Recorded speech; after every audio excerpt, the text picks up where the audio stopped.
Can you imagine pouring thousands of dollars into your dream product only to discover your supplier cut corners? They shipped poor quality. They disappeared altogether. How do you stop that from happening? That is what we are covering today. Because your business is only as strong as your weakest link. And for most e-commerce brands, that weak link is actually the supplier. Today on Straight Talk Commerce Podcast, we are going to dive deep into how to protect your product, your brand, your reputation, and your bottom line. We will do that in 3, 2, 1. Let's go.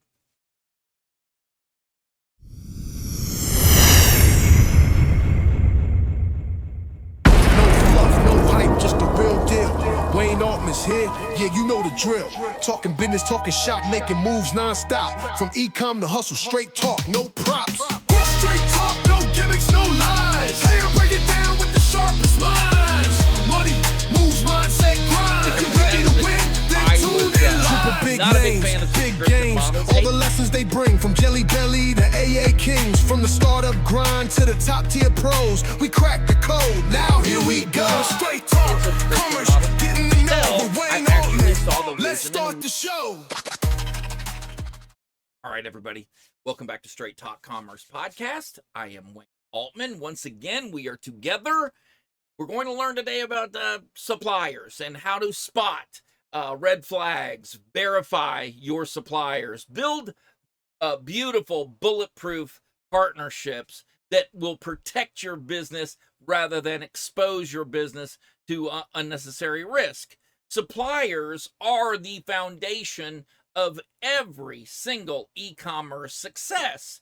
If those suppliers fail you, then you are going to fail.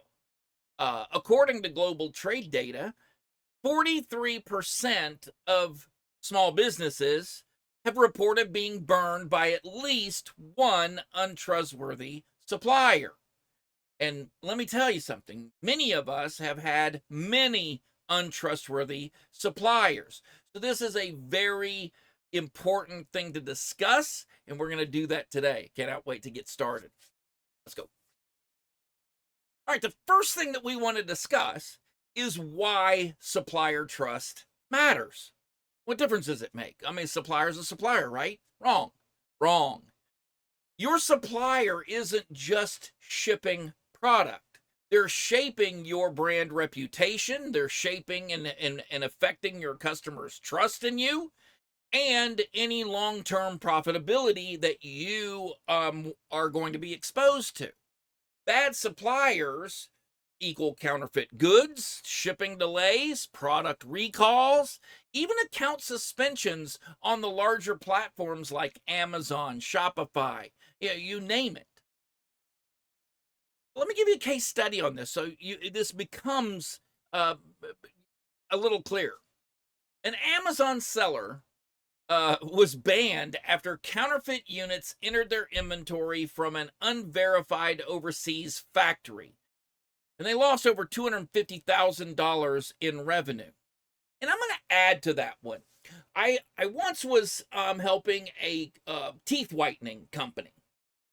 And we were having trouble filling orders. Had no idea why. Why were we having trouble filling orders? It was basically our own supplier. We were our own supplier of this. And we had gone overflow, so whatever we couldn't match in shipping, we used Amazon to ship those products. We stored it in Amazon, and we used that Amazon to fulfill their Amazon fulfillment services. Well, guess what?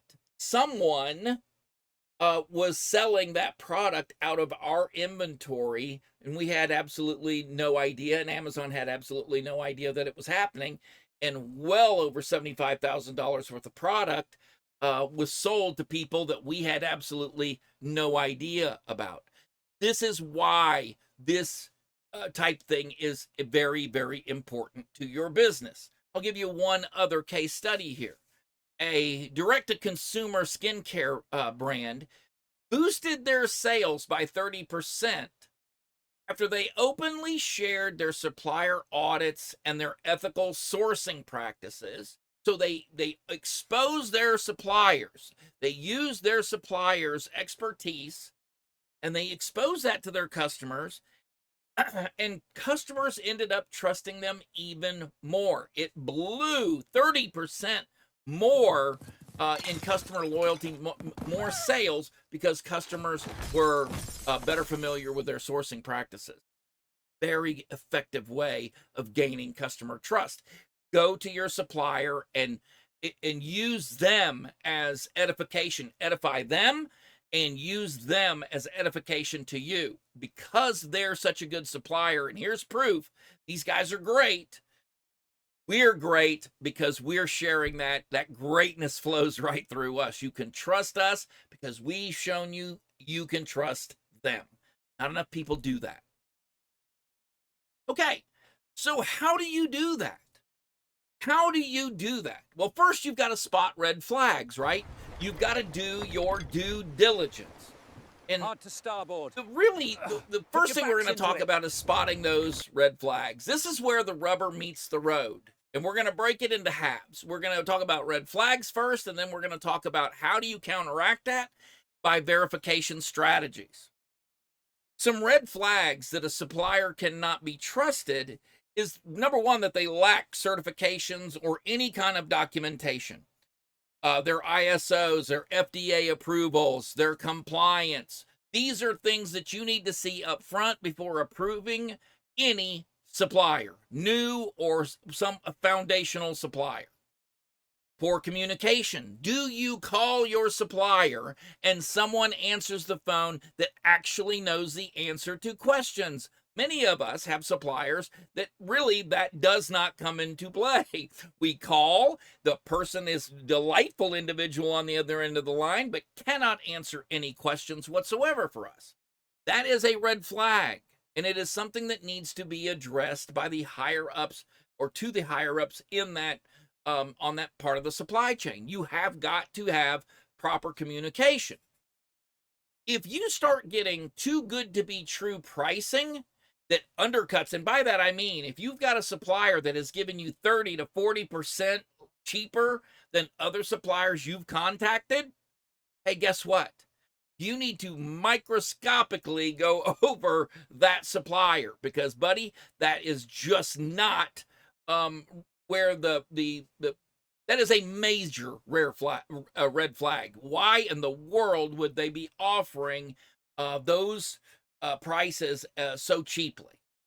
And it's not always such a bad thing. I have a supplier that offers me about 25-30% less than everybody else does. I don't use them as much because they don't have packaging, and I have to then go out, get my own packaging. So there's a lot that goes into this, but you want to be very clear-eyed when you talk about, too good to be true pricing.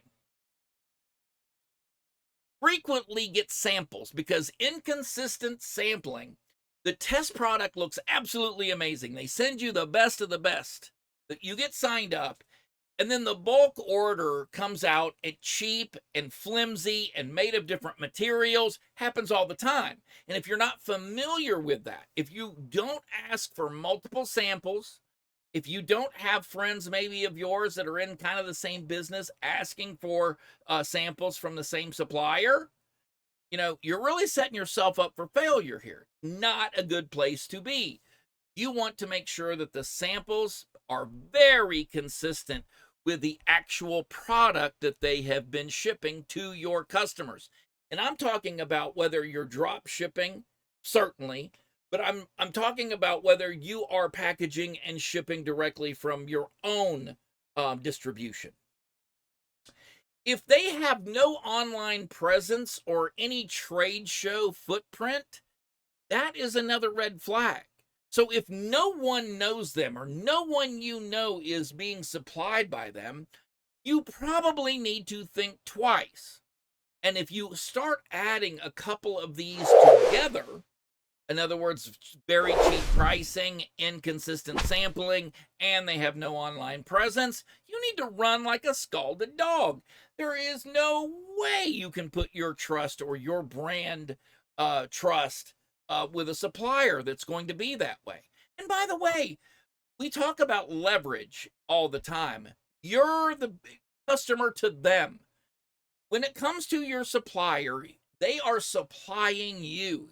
You are the customer to them, not the other way around. So when it comes to demands, you need to be very forthwith. You need to make sure that they are fulfilling your needs. You are the customer to them. Let me give you a case study. A dropshipper bought in bulk from an Alibaba supplier.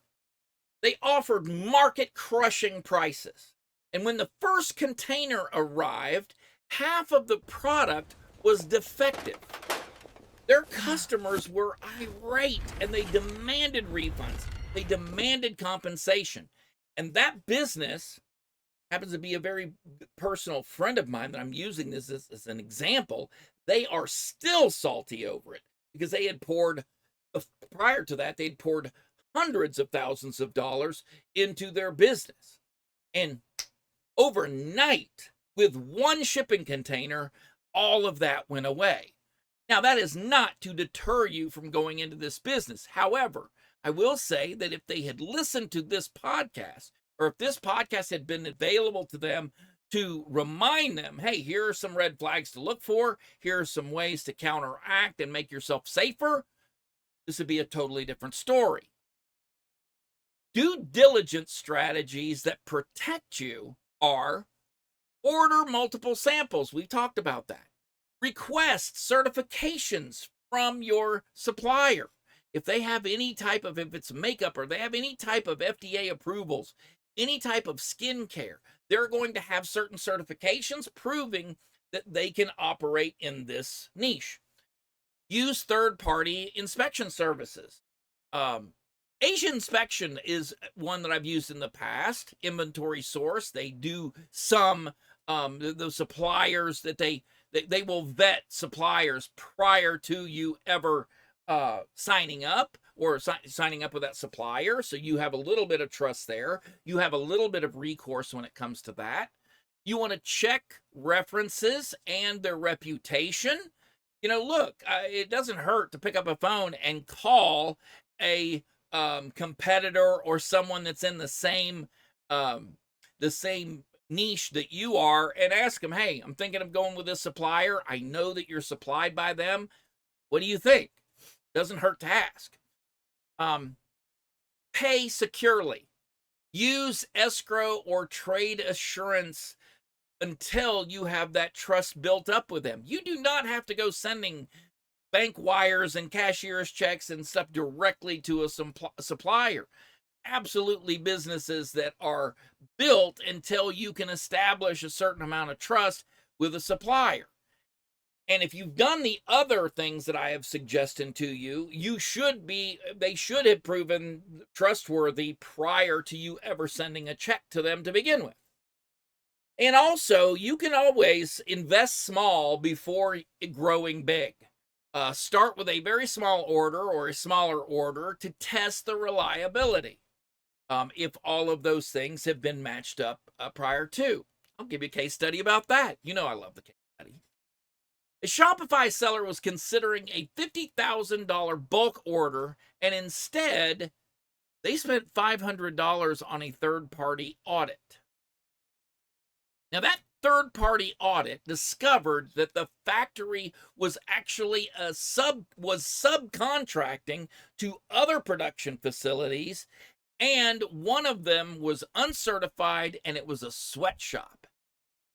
That $500 saved them because 2.5 months later, after they discovered this, that was all uncovered, and the competitor that was actually being supplied unknowingly by that their products were shipped from that sweatshop, and a whole mess of trouble, both through the press and through the government.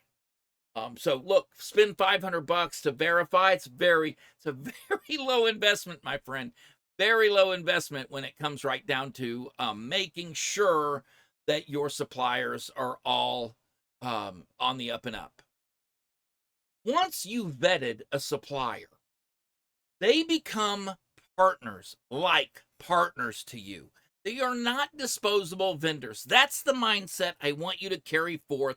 Once you have vetted a supplier, you go into that like a marriage, that you are going to build a relationship with them.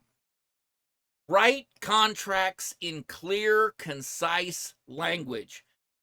Make sure that there are delivery deadlines, that there are actual penalties for defects, and there are refund clauses for you built into those contracts. Most suppliers that are on the up and up are going to have punitive things built into the contract for them, not for necessarily for you too, but they're going to also say, look, if we don't do this, this is what we're going to do to make up for it. You want to establish the ability for consistent quality control check, random audits, sample pulls. You want to make sure that at any time you can vet product that you may not even be carrying from that supplier. Also, regular communication. Make sure to schedule that. Make sure that your suppliers know, hey, listen, on the 15th, on the 30th, we are going to have an hour-long meeting. Establish regular communication. You want weekly check-ins. You want updates on any production timelines of the things that they are supplying to you. You also want to make sure that you have first dibs on any new products that they are starting to produce, because you don't want to be caught flat-footed when they start producing other products that harm the production of the products from them you are carrying. You also want to make sure to know well in advance if they're going to stop making a product that, while to you is very popular, the rest of their customers aren't carrying it, or elsewhere in the world they are not. It's not as favorable as a product. Let me give you a case study on this. Apple. Apple is famous for this. Supplier signs strict agreements with penalties for failure. Quality control is absolutely relentless. The consistency that Apple has produced with that fuels their reputation for reliability. People are carrying around iPhones now for years and years and years and years. They may have an update every year, but most of us are updating every 3 or 4 iteration of an iPhone. It really is a very good system, and they've got that down really pat. All right. Let me give you some tools and some technology to verify those suppliers. I don't like presenting a problem that I don't come to you with the solution.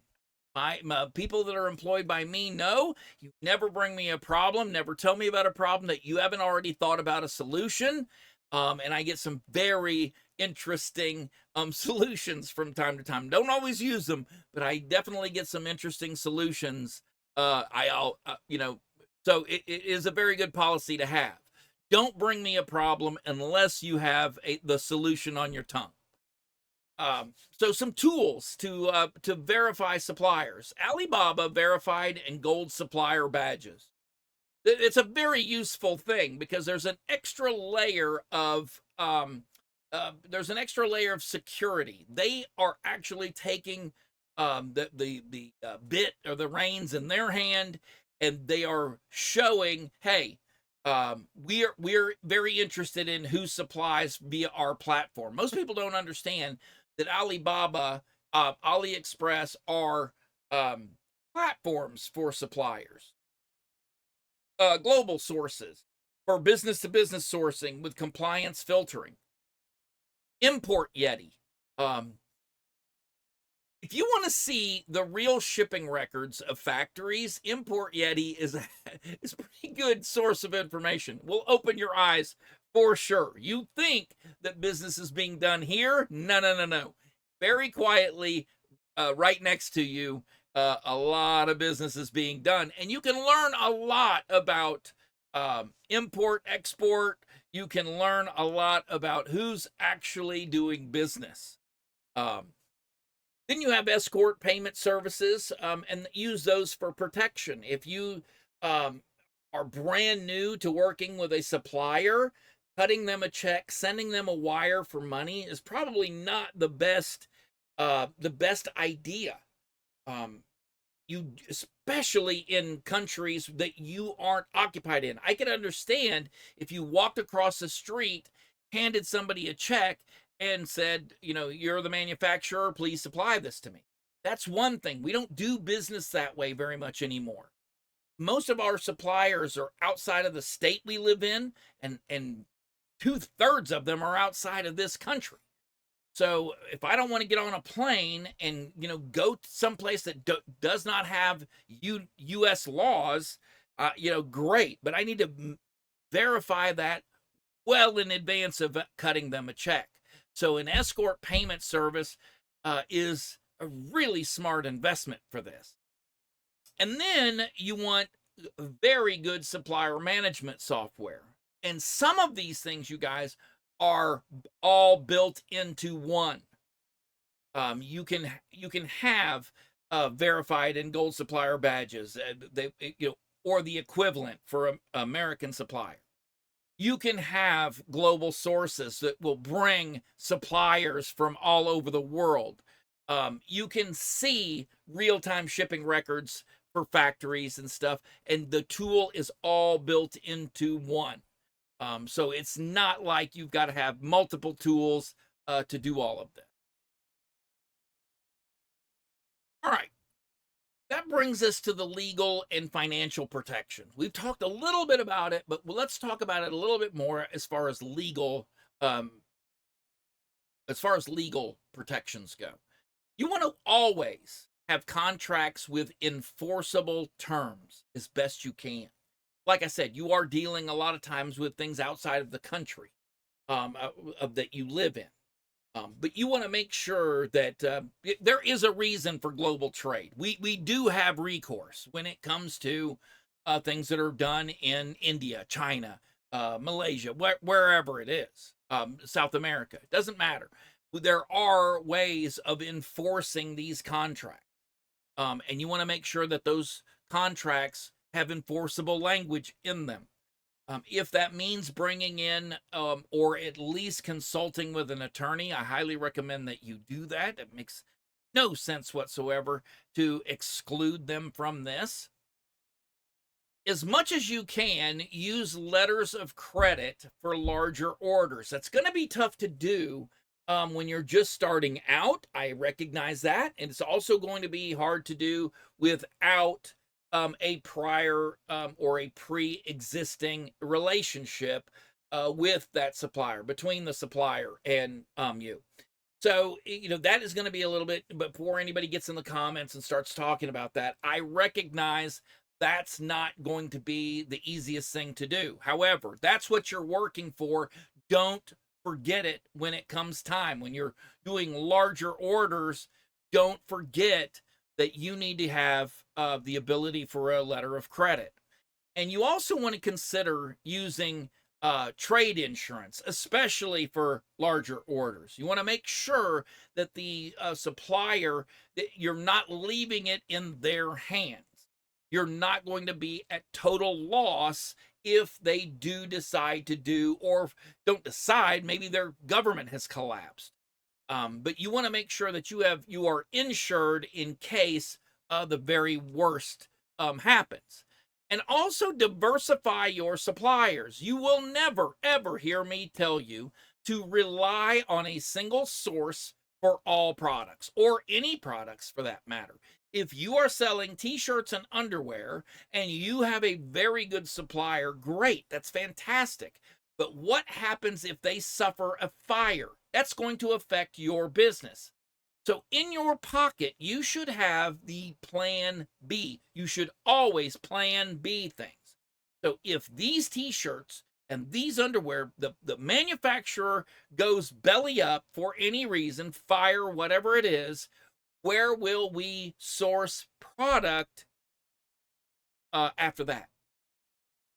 Okay, so I'm going to recap everything that I have just said, but have no fear. I did something very special for you. And in the description of this video is your access to a supplier checklist that I drew up, and I'm going to place in a Google Drive. It's yours to take for the taking.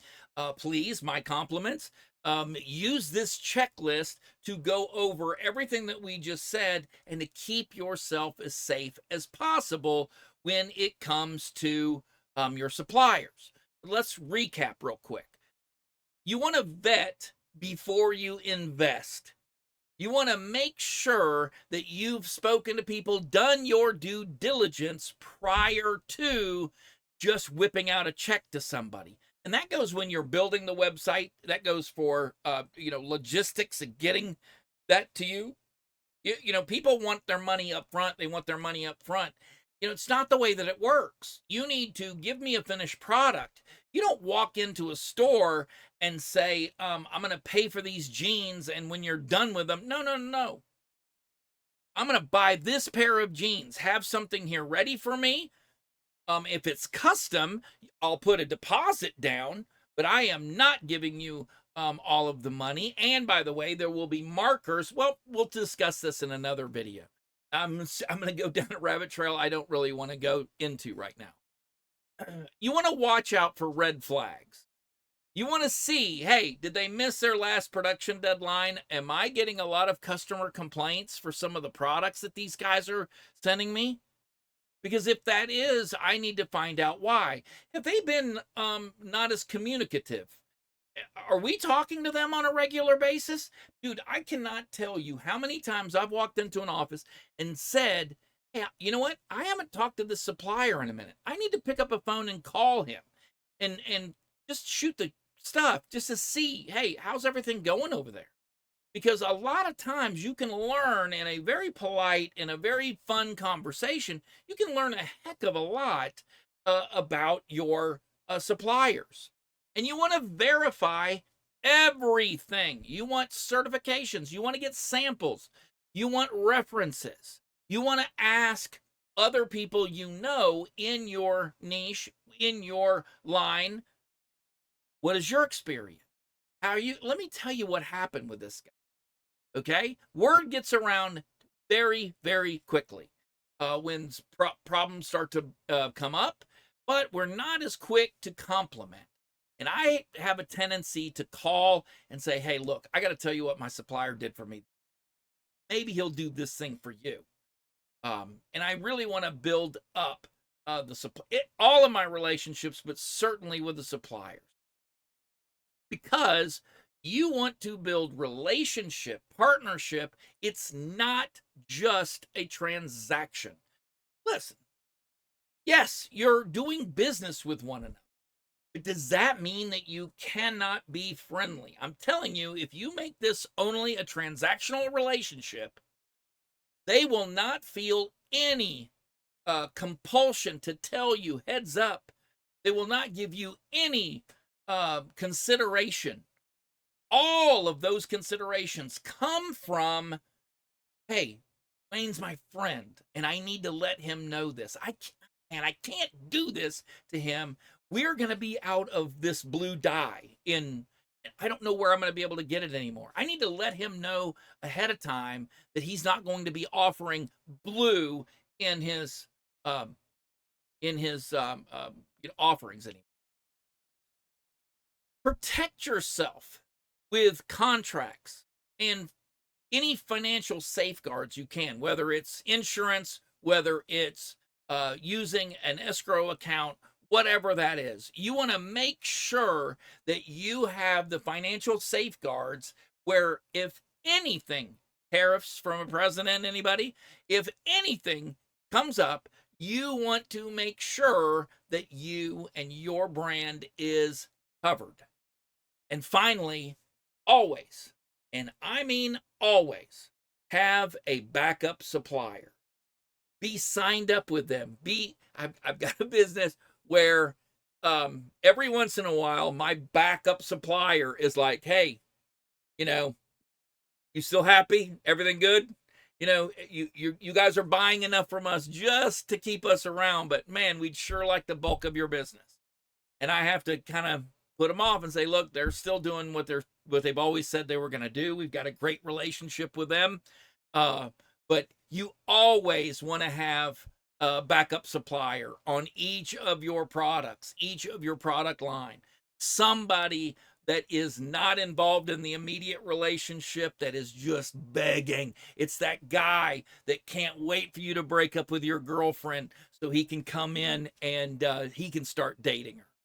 Okay, you want that relationship with a backup supplier, letting them know, hey, look, I love you. And if this guy here, if he slips up even a little bit, I'm calling you in. You're going to get to play. Let's go. We're going to make some money together. So you want to always have a backup supplier in your pocket, ready to go. Okay. I need you to remember that your success is not going to be an accident. You're not getting lucky. And when someone says, he got lucky, you know what? You give them the middle finger. It's not luck. This happens by design. It happens with hard work. And that design and hard work starts with choosing right supplier or suppliers. Because your supplier is your silent business partner. If you pick the wrong one, you're going to have a headache. You're going to pay the price. You protect your brand by protecting your supply chain. And great suppliers aren't just found. They are tested. They are verified. They are built through trust.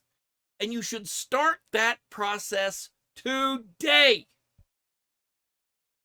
All right, everybody. I hope you enjoyed this episode of Straight Talk Commerce.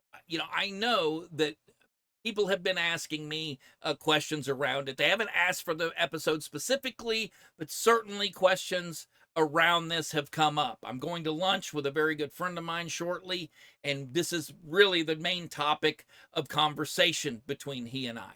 And I've got some experience in this, both working for companies and my own. And so I thought it would be a very good lesson for us to go over. I want you to subscribe to Straight Talk Commerce. If you find the value in this podcast, I want you to subscribe to it. I want you to leave me a review, thumbs up, thumbs down. Tell me what I got right. Tell me what I got wrong.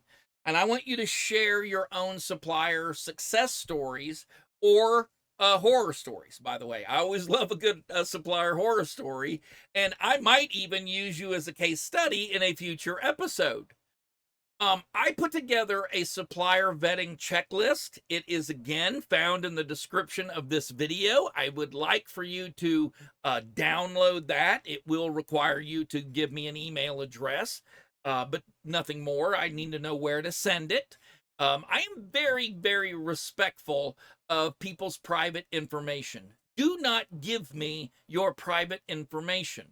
Not only do I promise that I will never, ever share that email address or any information from you, I have shut down a business that was going to require me to do that.